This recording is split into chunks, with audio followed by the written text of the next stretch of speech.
জামুগুৰিহাটৰ কন্যকা বহুমুখী পামৰ এক নতুন ৰূপ। জীয়া ভৰলীৰ পাৰলৈ হাত বাউলি মাতিছে পৰ্যটকক। দেশী বিদেশী পৰিভ্ৰমী চৰাইৰে ভৰিছে কন্যকা কৃষি পাম।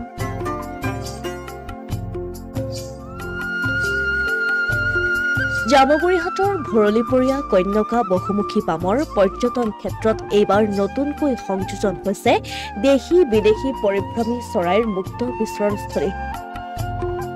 সম্প্ৰতি কন্যকা বহুমুখী পামখনলৈ পৰ্যটকক হাত বাউলি মাতিছে পৰিভ্ৰমী পক্ষীবোৰে।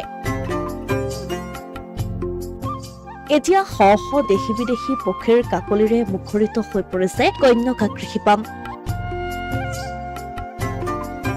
কৃষি পামখনৰ বৃহৎ পুখুৰীত জলকেলিয়েই নহয়, ইয়াৰ শান্তশিষ্ট পৰিৱেশ তথা মুকলি আকাশৰ তলত বিচৰণ কৰিছেহি সাতসাগৰ তেৰ নদীৰ সিপাৰৰ পৰা অহা বিভিন্ন দুষ্প্ৰাপ্য প্ৰজাতিৰ পৰিভ্ৰমী চৰাই।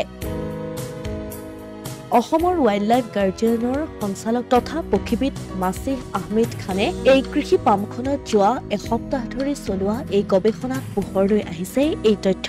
ৱাইল্ড লাইফ গাৰ্ডিয়ানৰ পৰা NGO যিটো সেইফালৰ পৰা আৰু প্লাছ এজন প্ৰকৃতিপ্ৰেমী হিচাপে এই কন্যাকাত আজি আমাৰ ছাৰৰ নিৰ্দেশত পদ্মহাজৰিকা ছাৰৰ নিৰ্দেশত আজি এসপ্তাহ ধৰি মই চৰাই পৰ্যবেক্ষণ কৰি আছোঁ। ইয়াত মই বহুত আপুৰুগীয়া চৰাই কিছুমান পাইছোঁ। তেওঁৰ কেমেৰাৰ লেন্সত ধৰা দিছে স্বাম প্ৰেকলিং, গ্ৰে হেৰন, গ্ৰে হেডত ফিছকে ধৰি বিভিন্ন প্ৰজাতিৰ দেশী বিদেশী পৰিভ্ৰমী চৰাই। পক্ষীবিদ মাছিহ আহমেদ খানৰ মতে যিবোৰ চৰাই পৰিদৰ্শন কৰিবলৈ দেশী বিদেশী পৰ্যটক কাজিৰঙা মানাহলৈ আহে, এতিয়া সেই চৰাইবোৰৰ প্ৰায় অংশকে দেখিবলৈ পোৱা গৈছে জীয়া ভৰলীৰ কন্যকা বহুমুখী পামত। আহি থাকোঁতে স্বাম ফ্ৰেংকলিন পালোঁ, যিটো নেকি চাবলৈ মানুহে কাজিৰঙাত যায়। গ্ৰে হেৰন পালোঁ, তাৰপিছত গ্ৰে ফিচিং ইগল পালোঁ, গ্ৰে হেডেড ফিচিং ইগল পালোঁ। এইবিলাক চাবলৈ মানুহ কাজিৰঙাত যায়, যিহেতু আমি এই কন্যাকাতে এই চৰাইখিনি উপভোগ কৰিব পাৰিছোঁ। আৰু এইটো আমাৰ মাত্ৰ 10 দিনৰ পৰ্যবেক্ষণে। ইয়াত আৰু অহা আমি এবছৰ কৰিব লাগিব, কাৰণ এতিয়া ছামাৰ মাইগ্ৰেশ্যনৰ চৰাইখিনি পাইছোঁ আৰু উইণ্টাৰ মাইগ্ৰেশ্যনৰ চৰাইখিনি অলৰেডি গ'ল। তাৰে মই স্পট বিল ডাক 4টা পালোঁ, এতিয়াও যোৱা নাই, সিহঁত কিবা কাৰণত দেৰিকৈ যাব।